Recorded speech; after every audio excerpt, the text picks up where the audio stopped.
Today, Saki's most famous joke: a nervous visitor, a quiet girl of 15, and a window that should not be open in October. Listen for why that window is left open. Let's step inside. Frampton Nuttall was not a well man, and he knew it. His nerves, the doctors said, were worn thin, and what he needed was quiet country air and absolutely no excitement of any kind. So he had packed his bags at short notice, that is, with almost no warning and no time at all to prepare, and taken himself off to a damp green corner of the English countryside where he did not know a living soul. His sister, who had lived in the district once, refused to let him hide alone in a rented room and pressed on him a bundle of introductions to every family she had known there. "Shut yourself away from everyone," she warned, "and those nerves of yours will only get worse."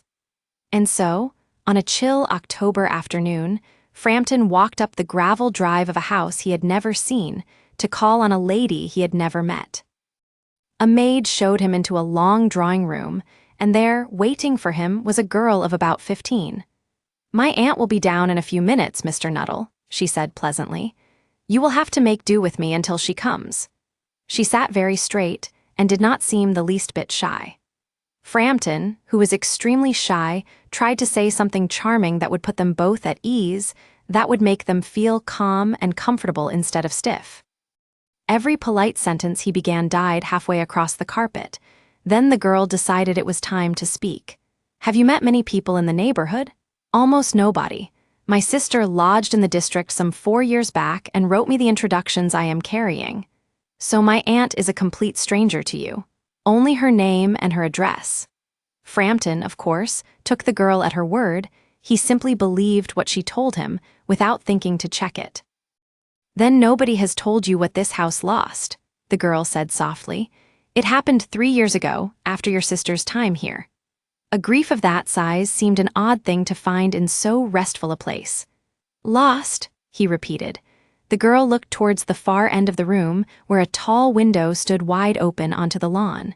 "You are probably asking yourself why a window is standing wide open in the middle of October," she said. "It is not that we forget to shut it." She lowered her voice until Frampton had to lean in to catch it. "3 years ago today, that window took 3 men out of this house, my aunt's husband and both of her young brothers. They stepped over the sill with their guns to shoot birds on the moor, the wide, wild open country out there, with no houses and no roads. None of the 3 was ever seen again. Somewhere on the way to their favorite spot, all of them were swallowed by the bog, the soft, wet ground that looks exactly like grass and is not. It had been a cruel, streaming summer, and ground that had carried men safely for years turned treacherous without warning." Her steady voice trembled for a moment and became small and human. "They were never brought home, not one of them. That is the part my aunt cannot bear." Frampton's own hands had gone cold. "My poor aunt still believes the 3 of them will come back one day, with the little spaniel that vanished beside them, and step in through that frame exactly the way they used to. So it stays wide, evening after evening, until the last of the light has gone. She has described their leaving to me more times than I can count. My uncle with his pale waterproof folded over one arm, the youngest brother whistling the daft little tune he kept for teasing her.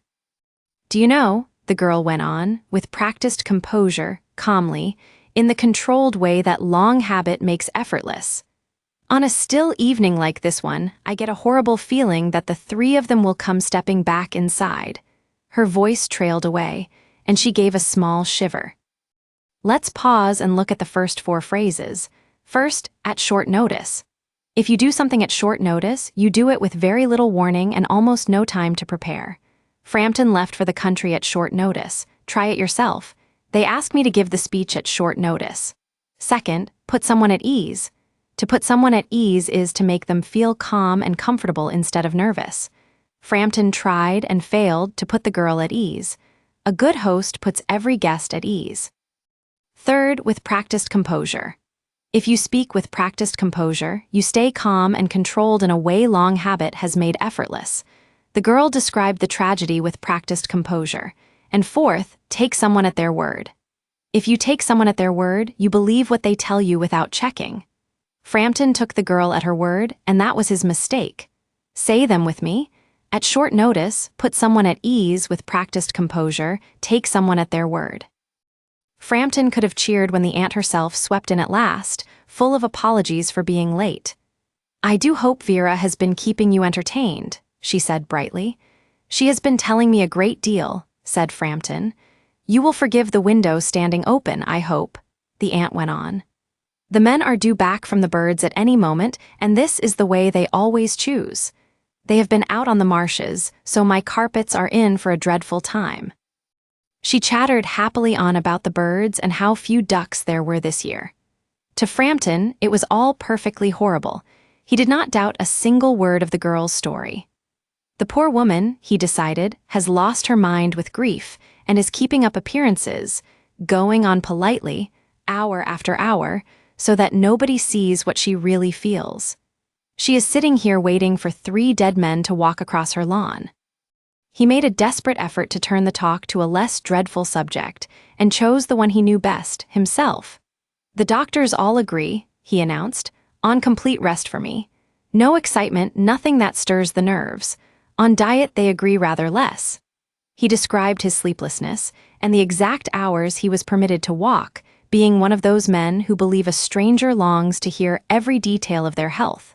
The aunt's eyes glazed over. She was keeping up appearances with a fixed smile, and only good manners stopped her yawning outright. Then her whole face lit up, but not at anything Frampton had said. There, home at last, and filthy to the eyebrows, and barely a minute late for the teapot. Frampton turned to the girl, expecting to see his own horror answered in her face. But the girl's eyes were fixed on the lawn beyond that open frame, wide with what looked like pure terror. A cold shock ran down his spine as Frampton twisted round to follow her stare. Out where the twilight was thickening, 3 shapes crossed the grass, coming steadily up to the house.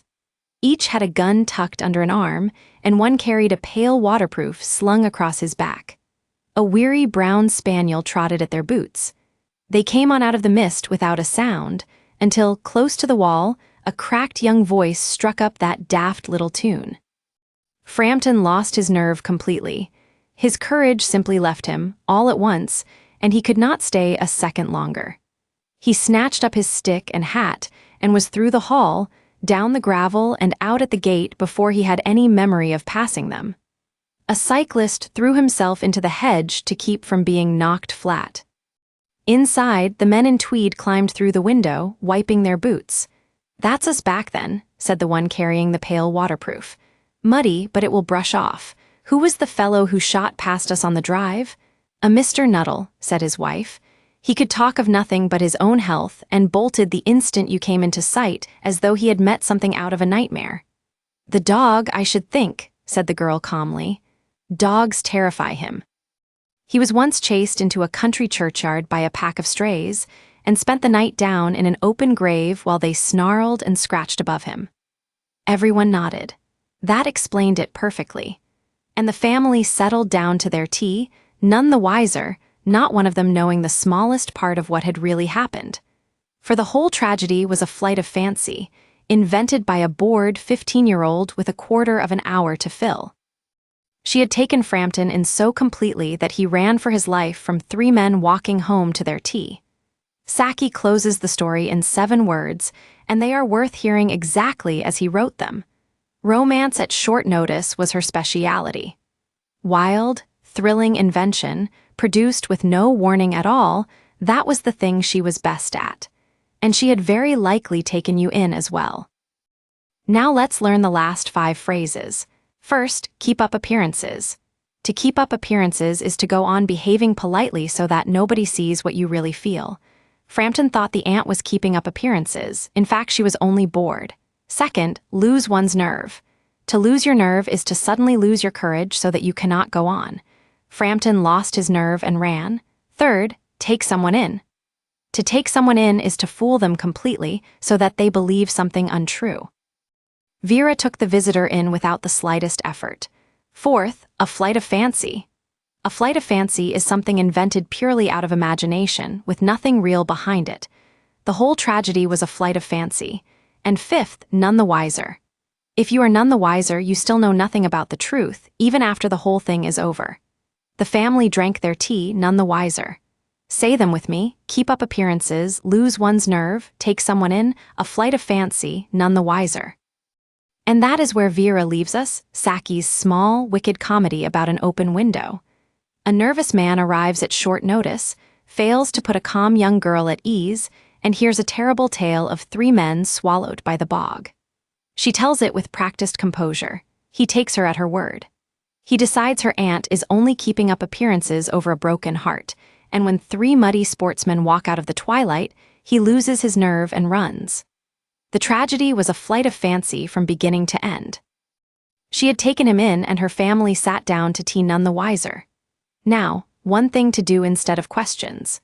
Vera gives herself away long before the ghosts arrive. In the small questions she asks Frampton before she begins.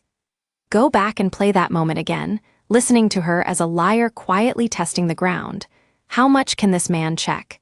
Then leave the timestamp below and tell me whether you heard it the first time or whether she took you in as neatly as she took him. That is the whole trick, and now you own it in English. A story that fools you is worth more than one that does not. You chase the meaning, you feel the turn, and the language comes with it. Another story is waiting right here, from a different place and a different kind of teller. Tap subscribe so none of them pass you by. And the next time a story sounds a little too neat, stay curious about who is really telling it.